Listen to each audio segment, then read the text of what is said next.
जैसा कि हमने लास्ट एपिसोड पे देखा था कि सानेमी के ऊपर कोकोशिबा हमला कर दिया था और उसके साथ ही हमारा एपिसोड खत्म हो गया था। और गाइस आप आगे एपिसोड की शुरुआत में हम कोकोशिबा और सानेमी को देखते हैं जो कि ना आमना सामने खड़ा हुआ था। कोकोशिबा कहते हैं कि अब तुम्हारी बचना मुमकिन नहीं, लेकिन तब यह नोटिस करते कि सानेमी हंस रहा था। लेकिन हंस क्यों रहा था? उसे तो अभी जमीन पे गिर जाना चाहिए था और इसलिए कोकोशिबा वहाँ पे कुछ सोचने लगते हैं।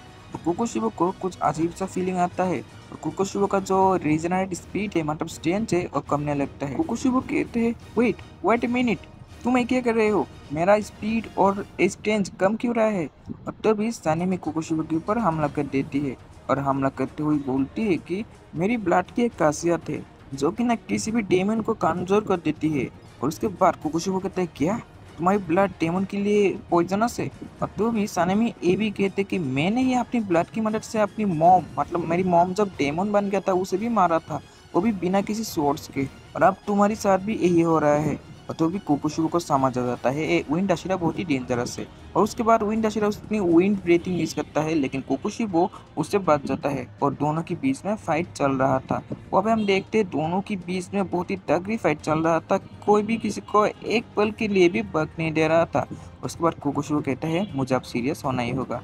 विंड ब्रीथिंग और कोकोशिबो मून ब्रीथिंग यूज कर रहा था जो हम स्क्रीन के ऊपर देख ही रहे हैं। लड़ाई की एक मोमेंट पे हम देखते सानेमी जो कि ना अपनी ब्लेड की मदद से कोकोशिबो की पैरों के ऊपर हमला कर देती है, लेकिन उसकी मौका पाके कोकोशिबो उसकी सिर पे हमला करने आता है, लेकिन सानेमी तभी अपने अगले हाथ से गेनिया का शॉटगन यूज करके उसे रोक देती है। कोकोशिबो तो वो पे गुस्से में आ जाती है और सानेमी के ऊपर यूज करने लगते हैं मून ब्रीथिंग थर्ड फ्रॉम। तभी सानेमी जब वहाँ पे मरने ही वाला था तो अभी हम देखते हैं वहाँ पे एक स्टोन की स्मैश होती है और वहाँ पे सनेमी को बचा लेती है हमारा स्टोन हाशिरा गियोमी, मतलब दी स्ट्रोंगेस्ट हाशिरा। सनेमी कहता है गियोमी और कोकोशिबो गियोमी को देखते ही उसकी स्ट्रेंथ के अंदाजा लगा लिया था।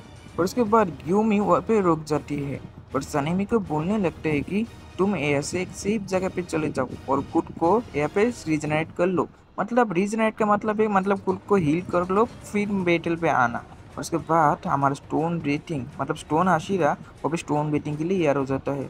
और स्टोन हाशिरा का जो मसल है वो भी हमारा कोकोशिबो देख पा रहा था और उसको देख के कोकोशिबो का अंदाजा लग गया था पिछले 300 ईयर्स में ऐसा कोई हाशिरा उसके सामने नहीं आया था। और तभी हम गियोमी जो कि ना कोकोशिबो के ऊपर अपनी स्टोन से हमला कर देती है। कोकोशिबो तो मून बेटिंग यूज करने जाता है लेकिन गियोमी उसको मौका नहीं देता। गियोमी उसके ऊपर लगातार हमला करने जाता है और उसके बाद गियोमी अपनी चेन की मदद से कोकोशिबो को रोकने जाता है और कहते हैं stone breathing start from surface smash की वजह से उसकी हेयर और जो स्वॉर्ड था वो काट चुका था। और तो और कोकोशिबो अपनी स्वॉर्ड की मदद से गियोमी का जो चेन है और स्वॉर्ड का चेन वो भी काट नहीं पा रहा था क्योंकि वो प्योर आयरन से बना हुआ था। और उसके बाद हमारे जो कोकोशिबो थे वो उसके ऊपर लगातार मून ब्रीथिंग से हमला कर रहा था और हमारा स्टोन हाशिरा उसको लगातार टॉर्च कर रहा था। और लेकिन कोकोशिबो का जो स्वॉर्ड है वो भी खुद को रीजनरेट करने लगी। और हम देखते हैं ऑन दी अदर साइड गियोमी कहते हैं कि स्टोन ब्रीथिंग फोर्थ फ्रॉम और कोकोशिबो कहते हैं मून ब्रीथिंग सेकंड फ्रॉम और उनकी ब्रीथिंग देखने की आपस में टकराने लगता है। लेकिन फिर भी मून ब्रीथिंग ज्यादा ही पावरफुल था, इसकी वजह से कुछ मून स्टोन हाशिरा की तरफ आने लगे और उसको टॉर्च करने लगे। लेकिन एक मून आकर स्टोन हाशिरा की फेस पे काट लगा देती है और तभी हमारा कोकोशिबो कहने लगते तो तुमने किया देखा, तुमने जो मेरा सोर्स को काटा था वो भी रीजनरेट होने लगे, लेकिन तुम्हारी काटे हुए हिस्से क्या रीजनरेट हो गए? मुझे तो नहीं पता। यूमी कहते हैं लगता है मुझे मेरी फाइनल फॉर्म यूज करना ही होगा। मैं इसे मुजान के लिए बचा के रखी थी लेकिन अब उसे ही यूज करना होगा। और हम देखते हैं कि ग्यूमी खुद की जो डेमोस्लर मार्क था उसको अवेकन कर लेती है जो उसकी हैंड पे चला आता है। और ग्यूमी का डेमोस्लर मार्क के साथ साथ उसकी स्ट्रेंथ और ड्यूरेबिलिटी और स्पीड सब बढ़ चुका था। ऑन दी अदर साइड मोइचिरो को देखते हैं जो कि ना वहाँ से नीचे गिर गया था। मोइचिरो नीचे गिरने के बाद खुद के सामने गेनिया को देखते हैं जो कि ना अभी भी जिंदा हुआ था। और तभी मोचिरो सोचता है मुझे अभी सभी लोगों का हेल्प करना होगा, मैं यहाँ पे बोझ नहीं बन सकता। सो तभी मोचिरो गेनिया के पास चला जाता है और गेनिया जो कि ना हाल्फ डेमोन है ये हम सभी को पता है। ओ गेनिया वहाँ पे मोचिरो को कहने लगता है कि मैं भी तुम्हारी हेल्प करना चाहता हूँ, सो मेरी एक मदद करो।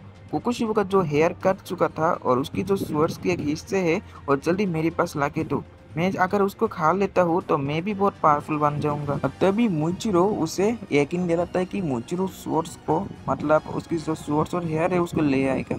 ऑन दी अदर साइड हम ग्यूमी और कोकोशिबो को देखते हैं कोकोशिबो कहते तो तुमने अपना डेमन स्लेयर मार्क अवेकन कर लिया, ये तो बहुत ही अच्छी बात है। लेकिन तुम्हें क्या ये पता है तुम 25 ईयर से ज्यादा नहीं बचोगे, तो इसलिए तुम डेमन बन जाओ, तुम ज्यादा देर जी सकते हो। और तभी हमारे ग्यूमी उसको कहते हैं कि हम डेमन स्लेयर है, और डेमन स्लेयर की मतलब हम किसी भी टाइम मर सकते हैं। और मैं एक डेमन स्लेयर होके ही मरना चाहता हूँ, कोई डेमन होके नहीं। और तुमने एक बात किया कहा जब 25 ईयर्स के बाद कोई नहीं बचता, लेकिन तुम्हें तो ये भी पता होगा कि आज तक एक ही इंसान थे जो 25 ईयर्स होने के बाद भी नहीं मरे। तभी कोकोशिबो को कुछ समझ आ जाता है, और हम ये नहीं जान पाते कि किसकी बात कर रहे हैं। लेकिन आप सबको मैं स्पॉइलर दे दूं, ये दोनों यहाँ पे यूरिजी की बात कर रहे हैं, जिसकी डेमन स्लेयर मार्क अवेकन होने के बाद भी वो 25 ईयर से भी ज्यादा उम्र तक जिंदा था। और अब सभी लोगों को मैं एक और बात बता दूं, यहाँ पे जो अपर रैंक 1 है मतलब कोकोशिबो, वो हमारे यूरिची का भाई है। और हमारा कोकोशिबो जब ह्यूमन पे था तो उसका नाम था मिचिकार्सु। और हमारे यूरिची के बाद मतलब यूरिची के बाद स्ट्रॉन्गेस्ट हाशिरा अगर कोई होगा तो वो है हमारा कोकोशिबो। मतलब उसकी ह्यूमन फॉर्म पे भी वो ज्यादा पावरफुल था। पर अभी तक हमारा कोकोशिबो अपनी डेमन वाली फॉर्म पे नहीं आया, वो अपनी ह्यूमन वाली फॉर्म पे ही किया हाशिरास को मार दे रहा था। मतलब अपने को तो उसका फाइट देखे ही होंगे।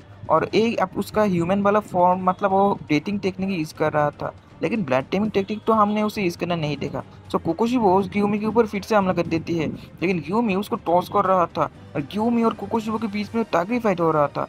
ऑन दी अदर साइड सनमी, जो कि ना खुद की जो कटे हुए हिस्से थे उसकी सिलाई कर रहे थे, और सनमी की जो फेस था उस पर हम देखते हैं कि डेमन स्लेयर मार्क अवेकन हो चुके थे। और उसके बाद सनमी को भी उनकी फाइट पे ज्वाइन कर लिया गया, और सनमी कोकोशिबो के ऊपर हमला कर देती है। कोकोशिबो तो दोनों की फेस पे मार्क नोटिस करता है, और कोकोशिबो ये भी नोटिस करते हैं उनकी स्पीड पहले से बढ़ चुका है।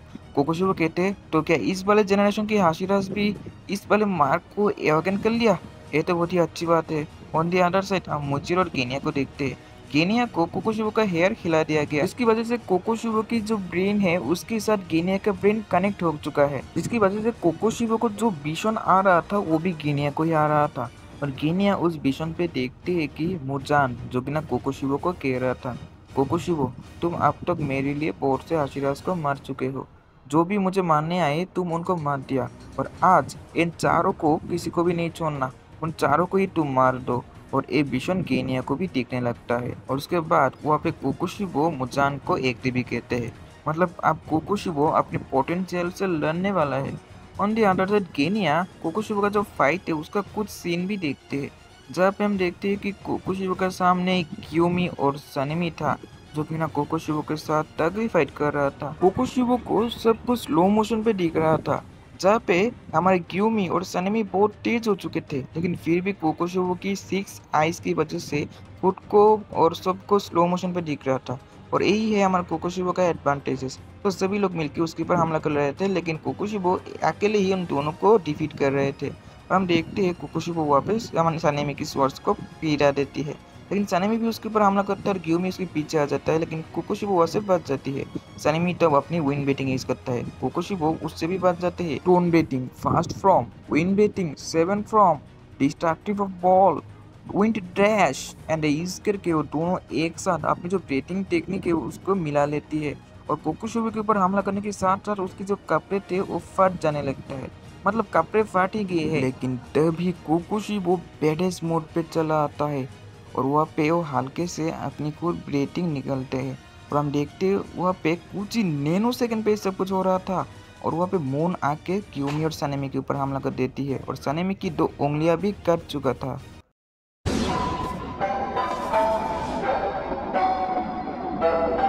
तुम दोनों को अब मुझे खत्म करना ही होगा, तो ही मैं सबको आसानी से मार सकता हूँ।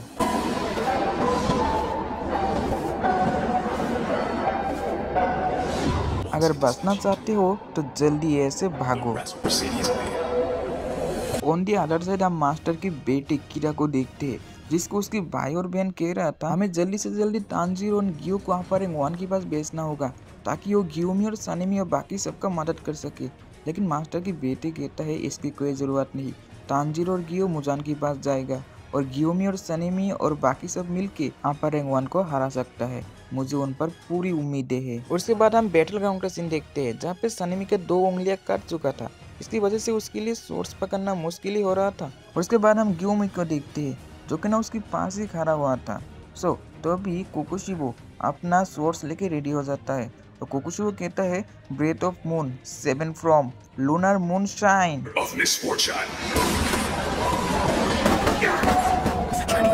अरे नहीं, इसका तो स्पीड और ड्यूरेबिलिटी दोनों ही इंक्रीज हो चुका है।